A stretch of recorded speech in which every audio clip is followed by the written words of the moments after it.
Բարև ձեզ արգելի հեռուստադիտողներ, մենք շարունակում ենք մեր աշխատանքը պոլիտիկայի եթերում, այսօր շաբաթվա վերջին աշխատանքային օրն է, եւ ինչպես ամեն աշխատանքային օր, այսօր եւս ձեզ ենք ներկայացնելու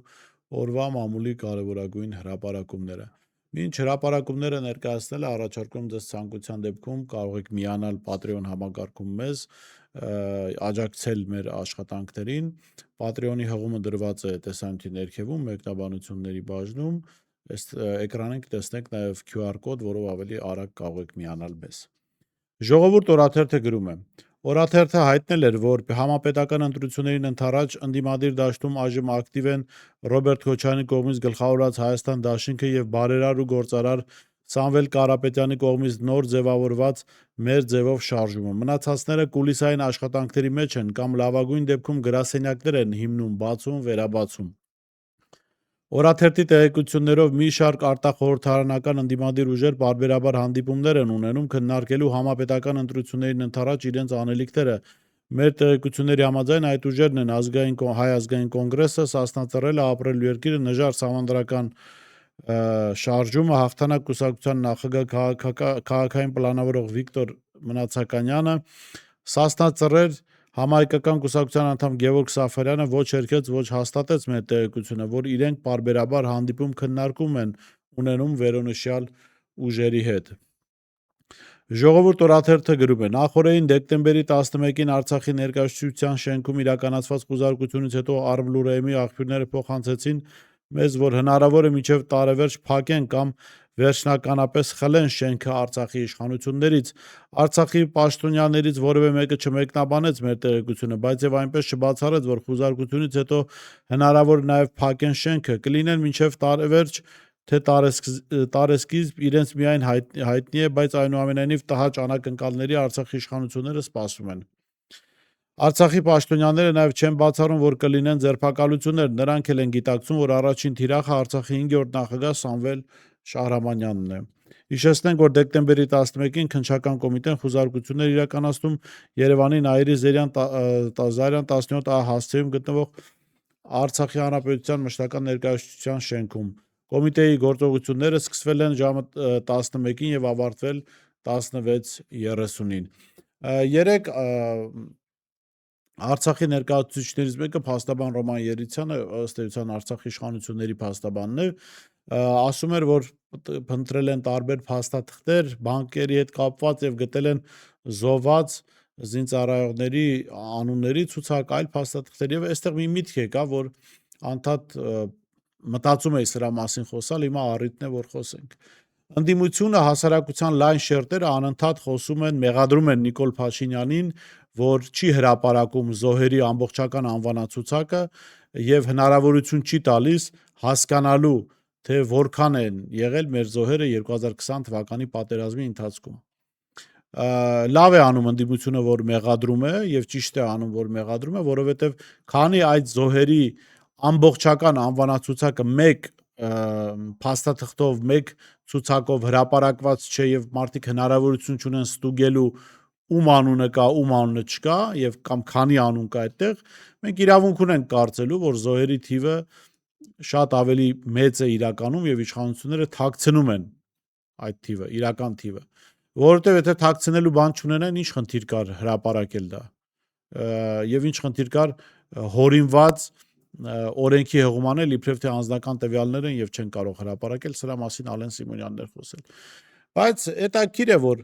որևէ մեկս այսքան ժամանակ չդիմեցինք Արցախի իշխանություններին, որ ի վերջո բոլոր այդ զոհերը եղել են Արցախի Հանրապետության տարածքում եւ մինչեւ Հայաստանի իշխանությունները այդ թիվը կարձանագրեին, այդ թիվը արձանագրվել է Արցախում։ Արցախից են եկել տվյալները Հայաստանի կառավարությանը։ Եվ առաջին հերթին Արցախի Հանրապետության իշխանություններն են տիրապետում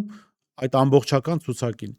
Հիմա դիմում եմ Սամվել Շահրամանյանին, եթե ինքը Նիկոլ Փաշինյանի քսերոքսը չի, եթե Նիկոլ Փաշինյանի սպասարկուն չի, ապա թող ինքը հարգի այդ զոհերի հիշատակը եւ հրապարակի ամբողջական ցուցակը։ Թե սպասում եք գան այդ շենքն էլ գրավեն, վերցնեն, այդ տվյալներն էլ ձեր ձեռքից վերցնեն, որ հետո ասեք չունենք։ Ինչն է խանգարում Արցախի գործող իշխանություններին, մի տեսակ անհարմար եմ զգում այդ բառը ասել, չգիտեմ որտեղ են գործում, բայց ամեն դեպքում հրապարակել է ցուցակը։ Ինչու հրապարակելով հարգանքի տուրք չեն մատուցում բոլոր զոհերի հիշատակին։ Անանուն զոհեր որ չմնան, բոլորին իմանանք, թիվը իմանանք ի վերջո, հա։ Եթե Նիկոլ Փաշինյանը ստում է, թող հրապարակեն, եթե չի ստում, թող էլի հրապարակեն։ Ի վերջո այս հարցով հանությունը իր հարցերի պատասխանները ստանա։ Ժողովուրդ օրաթերթը գրում է. օրաթերթը տեղեկություններ էր ստացել, որ օրեր առաջ Գեղարքունիքի մարզի Սոտ քամայնքում ադրբեջանական եւ հայկական կողմերը սահմանազատման աշխատանքներ են իրականացրել։ Մենք դիմել էինք փոխվարչապետ Մեհեր Գրիգորյանի գրասենյակ բարձելու համար, թե ինչ գործընթացներ են ընթանում։ Մենք տեղեկություններ ունենք, որ Գեղարքունիքի մարզի Վարդենիս համայնքի Սոտքի փակ հանքում սկսվել են սահմանազատում իրականացնել։ Ինչ իրավիճակ է այնտեղ։ Արդյոք սահմանազատման աշխատանքներ են այժմ իրականացվում։ Եվ սպասում են փոխվարչապետ Մեհեր Գրիգորյանի, մի խոսքով մի շարք հարցեր են գրել, նրանց պատասխանին։ Ես վստահ եմ չեն պատասխանելու, չեն մանրամասնելու ինչա տեղի ունենում, որովհետև նաև հրապարակային չկա հայտարարություն այն մասին, որ սահմանազատման աշխատանքներ են իրականացում։ Այլ բան, եթե Սոտքի հանքի մի հատված Ադրբեջանը ուզում է ստանալ եւ այդ ճշգրտումներն են անում, տալիս են Ադրբեջան, դա հնարավոր է գաղթագողի տան։ Ժողովուրդ օրաթերթը գրում է. վերջին 26 տարիներին ղեկավարելով Եղվարդ, ապա Նայիրի համայնքները ղեկավար Նորայր Սարգսյանը կարծես միլիոնատեր է դարձել։ Նախ նշենք, որ Նայիրի խոշորացված համայնքի մեջ ներառված են 8 բնակավայրեր՝ Նայիրի, Արագյուղ, Բուժական, Զովունի, Զորավան, Սարալանջ, Պրոշան եւ Քասախ։ 8 բնակավայր համակարգող Նորայր Սարգսյանը 1999 թվականից Եղվարդի համայնքապետն է եղել եւ այժմ էլ խոշորացումից հետո շարունակում է ղեկավարել արդեն Նայիրի համայնքը։ Այս տարիների ընթացքում համայնքի ղեկավարը դարձել է միլիոնատեր, մասնավորապես Նորայր Սարգսյանի 2023 թվականի հաշվետու տարվա հայտարարագրի համաձայն նրա տարեկան եկամուտը կազմել է 24 միլիոն դրամ, նախորդ տարվա համեմատ գրեթե 8 միլիոնով նվազել է։ Հրապարակ օրաթերթը գրում է իմ կողմից ներկայացված մի հաղորդման մասին, այնպես որ կարդում եմ Հրապարակ օրաթերթի հոդվածը։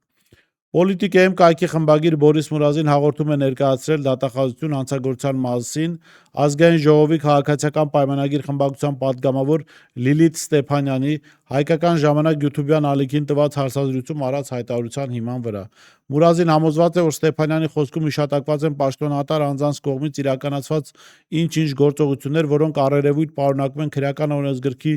204-րդ հոդվածի 3-րդ մասի առաջին կետի եւ 441-րդ հոդվածի առաջին մասով արգելված արարքների հատկանիշներ։ Խոսքը վերաբերում է եկեղեցու եւ մասնավորապես կաթողիկոսի մյուս հոգեվորականների դեմ ձեռնարկված քայլերին։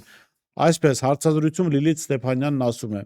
ես կարծում եմ, այս մարդիկ եթե այդքան բարոյականության նշույլ ունեն, այս երկու եղբայրները եւ իրենց այդ փոքր խմբակը, եթե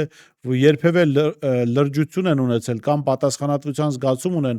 այն վեղարի, այն սքեմի, այն խաչի, որ կրում են, եւ այն աղոթքի, որ երբեմն սխալներով փորձում են արտաբերել, այս ամեն ինչի կամ չգիտեմ, եթե իհարկե հավատում են Աստծո գոյությանը, որովհետեւ ես խիստ կասկածում եմ, որ այս մարդիկ առաստարակ հավատում են Աստծո գոյությանը, որովհետեւ նրանք փաստորեն Աստծո տունը վերածել են չգիտեմ ամեն ինչի, բայցի հոգևոր ծառայությունների կենտրոնից, այն վայրից, որտեղ մարդը պետք է գնա, իր հոգևոր քաղցը պետք է հագեցնի։ Իրենք պետք է ինքնակամ հեռանան, որովհետև ես վստահ եմ, որ իրենք գիտեն, որ Հայաստանի Հանրապետության վարչապետի ձեռքին կամ հատուկ ծառայությունների ձեռքին կային ամբողջական ինֆորմացիան, ովքեր բառից բուն իմաստով իրենց խորտակելու են եւ ավելի լավ է իրենք նամուսով, թասիբով թողնեն հեռանան այսքանից հետո, որպիսի որոշակի գործողությունների արդյունքում ցավով եմ նշում հանկարծ հայ եկեղեցին մեր սրբության սրբոցը, մեր ինքնության հենասյունը որևէ վնաս չկրի։ Հարցազրույցավարը արձագանքում է. ինչ տվյալներ եւ ինչ փաստերի մասին է խոսքը, Տիկին Ստեփանյան։ Պատասխանում է ԿՊԱ-ական պատգամավորը. դե գիտեք, ինֆորմացիաներ կան, փաստեր կան, եթե Հայաստանի Հանրապետության վարչապետը երկրի թիվ 1 ամբիոնից ասում է, որ ինքը գիտի, որ օրինակ հոգեվորականներից շատերը պիղծ են, որ հոգեվորականներից շատերը սրբապիղծ են, որ հոգեվորականներից ոմանք թաթախված են ամենատարբեր կոռուպցիոն սխեմաների մեջ, որ օրինակ որոշ հոգեվորականներ, արդեն հարցազրույցավարն է ասում, սեռական մոլագարներ են, ԿԳԲ-ի ագենտներ են, ուրեմն ես ձեզ վստահեցնում եմ այս ամեն ինչը արտաբերելու համար Հայաստանի Հանրապետության վարչապետի սեղանին հատուկ ծառայությունները ըստ երևույթին դրել են բավականին մեծ թղթապանակ, որից վարչապետը կարծում է շատ մեծ դժվարությամբ ֆիլտրում է ինչը ասել հանրությանը, ինչը պարզապես թողնել պատմությանը կամ պարզապես թողնել այդ թղթապանակի շրջանակներում, որովհետև չի բացառում, որ եթե ամբողջ ինֆորմացիան վարչապետը օրինակ հայտնի հանրությանը, գուցե հանրությունը այլևս որևէ մեկը չկարողանա պահել, այլևս հանրության գործունեությունը կամ հանրության շարժումը լինի անկառավարելի, որը կգա կսրբի իր ճանապարհին ամեն ինչ։ Այս հայտարարություններից ըստ Մուրազի բխում է այն, որ առանց համապատասխան լիազորությունների առկայության ազգային անվտանգության մարմինների ներկայացուցիչները կատարել են գործողություններ, որոնք խաթարել են ազգային անվտանգության մարմինների բնականon եւ օրինական գործունեությունը, հանգեցնելով արևույթ հանցանքի, ինչպես նաև խախտել են անձնական կամ ընտանեկան կյանքի գաղտնիությունը, անձանց իրավունքների եւ օրինական շահերի էական վնաս հասցրել, ինչն արդեն քրեական օրենսգրքի 441-րդ հոդվածով սահմանված հանցանքի հանցակազմի պարտադիր հատկանիշ է։ Այս պարագայում ազգային անվտանգության մարմինները վարչապետն ի պաշտոնե իրենց լիազորություններին չառնչվող գործառույթներ կատարելով առերևույթ հստակ նպատակամղվածություն են ունեցել հավաքելու եւ օգտագործելու նման տեղեկատվությունը պայմանավորված Հայաստանի Հանրապետությունում վարչապետի եւ Հայ առաքելական Սուրբ եկեղեցու ղեկավար կամ բարձրաստիճան դիրք զբաղեցնող անձանց միջև առկա բարձր լարվածությունը։ Գրված է դատախազություն ներկայացված հաղորդումի մեջ, որն ավարտված է այսպես. «Խնդրում եմ նախաձեռնել քրեական վարույթ եւ վերը նշված առերևույթ հանցանքի դեպքով պատասխանատու անձանց ենթարկել քրեական պատասխանատվության պաշտոնատար անձանց կողմից անձնական կամ ընտանեկան կյանքի գաղտնիությունը խախտելու համար, որն էական վնաս է պատճառել անձանց իրավունքներին եւ օրինական շահերին»։ Այս հաղորդումը ներկայացնելուց ես հույս ունեմ, որ իրավապահ մարմինները, քննչականը, դատախազությունը մի անգամ գոնե մի տոկոսով կհիշեն, որ իրենք Հայաստանի Հանրապետության իրավապահ համակարգ են ներկայացնում եւ գոնե վարույթ կնախաձեռնվի, ԿՊԱ-ական падգամավորը կհրավիրվի իրավապահ մարմիններ, հարցերի կպատասխանի։ Ես վստահ եմ, ի վերջո դժվար է պատկերացնել, որ նրանք կգնան կհասնեն մինչև Նիկոլ Փաշինյան, բայց ընթացք չտալ էլ չեն կարող։ Սա ընթացք չտալ կնշանակի առերևույթ մասնակցություն այս ենթադրյալ հանցագործությանը եւ նաեւ հովանավորում կամ քողարկում, այնպես որ սպասում եմ այս հաղորդման հիման վրա առնվազն վարույթ նախաձեռնելուն, քրեական գործ հարուցելուն, որովհետեւ ի վերջո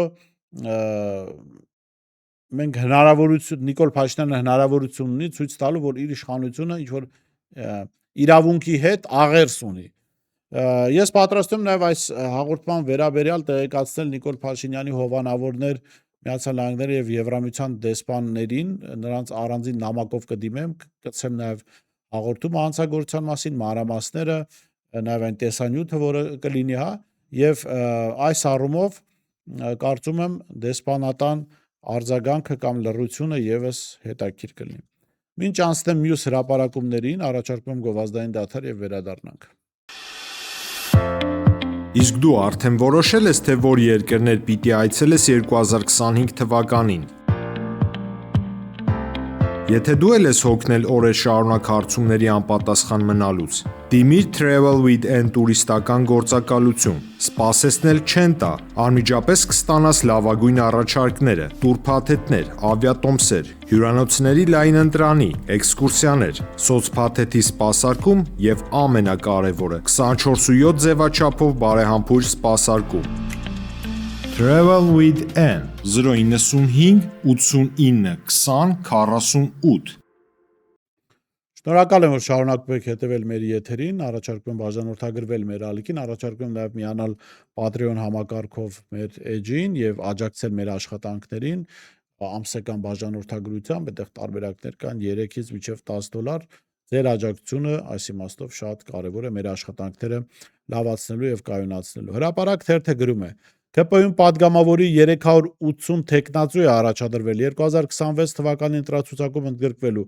Այժմ գրանցման փուլն է, ապա ԿՊ հանձնաժողովը կձևավորի ցուցակը։ ԿՊԱ-ականներին տարբեր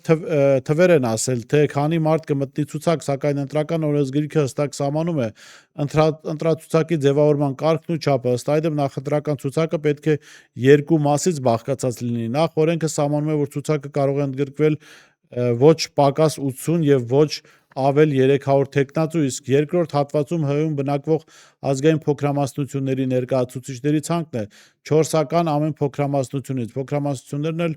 որոնք իրավունք ունեն խորհրդարանում ներկայացված լինել 4-ն՝ ռուսներ, ասորիներ, քրդեր եւ եզդիներ։ Հրապարակ թերթը գրում է. դեկտեմբերի 10-ին Արցախի ներկայացությունում հրավիրված լսումների ժամանակ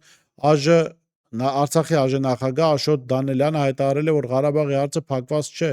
եւ կոչ չի արել շարունակել պայքարը Արցախի ինքնորոշման եւ արցախցիների վերադարձի համար։ Դրանից բառացիորեն մի քանի ժամ հետո Համբուրգում հայ համայնքի հետ հանդիպման ժամանակ Նիկոլ Փաշինյանը հայտարարեց, որ Ղարաբաղյան հարցը փակված է, վերադարձի թեման խիստ վտանգավոր եւ առաջարկեց Ադրբեջանին փակել իրար հետ կապ չունեցող երկու հարց՝ Արցախի վերադարձի եւ Արևմտյան ադրբեջանցիների վերադարձի թեմաները։ Սա թերևս նրան քիչ թվաց եւ երեք դեռ Հայաստան չվերադարձած հրանգեց, որ ուժայինները մտնեն Արցախի ներկայացության շենք եւ խուզարկեն այն։ Հրապարակ թերթը գրում է. դեկտեմբերի 10-ից 12-ը ծրագրված եպիսկոպոսատ ժողովը չեղարկվել է, բայց պարզ չեղավ, թե որն է անորոշ ժամկետով հետաձգելու պատճառը։ Իշխանական շրջանակները ուրախացան, թե կաթողիկոսը ժողովում չունի մեծամասնություն, դրա համար զադնի դրեց։ Մեզ պատմեցին, որ ժողովը հետաձգվել է ԱԱԾ վայրագ ճնշումների արդյունքում, վեհապարին փոխանցել են, եթե ժողովը կայանա եւ 10 եպիսկոպոսների վերաբերյալ որոշումներ կայացնեն, դրանք կհետևեն իրենց համար անցանկալի զարգացումներ, անգամ հոգևորականների անուն են նշել, որոնց կձերբակալեն։ Հասկացրել են, այնպես կանեն, որ ժողովը չկայանա, կփակեն դրսից եկող հոգևորականների մուտքը կամ կարգել են վերադառնալ իրենց թեմեր։ Վեհապարը չի ցանկացել սրել իրավիճակը։ Մեզ ասացին, որ այս մասին տեղյակ են նաև 10 տիրադավները, որոնք մի կեղծ հայտարարություն տարածեցին, թե ափսոսում են հետաձգվելու առիթով, քանի որ ժողովին ուղված ասելիք ունեին, պատրաստվում էին իրենց տեսակետն արտահայտել։ Ուրեմն նախ նկատենք, որ եպիսկոպոսատ ժողովով չի պայմանավորված այդ տիրադավ հոգևորականների կարգալույծ անելու հարցը, դա կարող է վեհապար հայրապետը միանձնյա որոշել եւ պիտի միանձնյա որոշի։ Չեմ բացառում, որ ազգային անվտանգության ծառայությունը նման քայլերի գնացած լինի, ազգային անվտանգության ծառայությունը վերջին շրջանում հատկապես խրվել է խիստ ապօրինությունների մեջ, արերևույթ ապօրինությունների մեջ եւ կարծում եմ որևէ մեկը այլ բան չի էլ սպասում ԱԱԾ-ից։ Բայց այստեղ այլ հարց կա, որ եթե իրականում այդ ճնշումների ներքո է հետաձգվել ժողովի հրավիրումը, եկեղեցու առաջնորդները կարծում լավ են հասկանում, որ Փաշինյանը 10 հոգևորականներին չի պահում, որ հետո զադնի դնի, հա, այսպես ասած։ Ինքը 10 հոգևորականներին պահում է, որ հետո իր գործառույթները, իր նպատակներին, այդ մարդկանց գործառույթները իրականացնեն իր նպատակների շրջանակում։ Նիկոլ Փաշինյանը հետ չի կանգնելու այդ նպատակից։ Եվ ինչ որ պահի, հա, ինքը նախահարցակ է լինելու։ Այս եպիսկոպոսատ ժողովը առաջինն էր, որ արդեն օրակարգ թելադրողը վեհապար հայրապետն էր։ Հիմա Փաշինյանը դրանից է վախենում, որ հանկարծ օրակարգ թելադրողը բացի իրանից այլ մարդ չլինի եկեղեցու շուրջ տեղի ունեցող գործընթացների մասով։ Թե չէ, սպառնալիք թե 10 եպիսկոպոսներին, եթե կարգալույծ արվի ինքը կգնա խիստ քայլեր, գնում են արդեն։ Արդյոք այլ բան են անում, քան այնինչ գրված էր հոդվածում, որ սպառնացել են կանեն։ Հրապարակ թերթը գրում է. նախկին ԿՊԱ-ական Հովիկ Աղազարյանի վերաբերյալ հակակոռուպցիոն կոմիտեում վարույթ սկսելուց առաջ գլխավոր դատախազը եկավ ԱԺ եւ նկարագրեց, թե իրենք ինչ խայտարակ հանցագործություններ են հայտնաբերել, որ կատարել է ԱԺ պատգամավորը։ Դրա արդյունքում նրան զրկեցին պատգամավորական անձեռնամխելիությունից։ Գործի հիմքում Հայկ Նազարյանի ցուցմունքն է այն մասին, որ 2023 թվականի ձմռանն իրեն դիմել է ֆեյսբուքյան ընկեր Գոհարը եւ հայտնել, որ Աղազարյանն իր եղբորից Արամից շինթույլտվության համար տարբեր չափերի գումարներ է վերցրել։ Արամն էլ իրեն պատմել է, որ գումարները տվել է Հովիկ Աղազարյանին ինչ որ մանկապարտեզ վերանորոգելու, դրա մոտ գտնվող մի հողատարածք դասավորելու համար, որ ինքն էլիտար շենք կառուցի։ Արամն ասել է նաեւ, որ դրանից առաջ Աղազարյանի հետ ինքը նույնաբովանդակ գործարքներ է կատարել Դավթաշենում։ Պատմել է, որ Աղազարյանի ընկերուհու համար ինքը 8000 ԱՄՆ դոլար արժողությամբ հեռախոս եւ մատանի է գնել։ Նազարյանը ցուցմունքում ասել է նաեւ, որ Արամն իրեն տեսանյութ է ուղարկել, որտեղ պատմում է Հովիկ Աղազարյանին գումարները տալու մասին։ Նախաքննության ավարտից հետո արդեն հաստատված մեղադրանքում պարզվում է 8000 դոլարը դարձավ 800։ Կաշառքի մասին ցուցմունք տվող ոչ թե Հայկն է, այլ Արամը, ոչ թե Աղազարյանի ընկերուհուն է 800 դոլարանոց մատանին տվել, այլ հենց Աղազարյանին։ Այս մասին արդեն գրել էր Հրապարակ օրաթերթը։ Այսօր այսքանն էինք առանձնացրել օրվա մամուլի հրապարակումներից, կհանդիպենք եկող շաբաթ։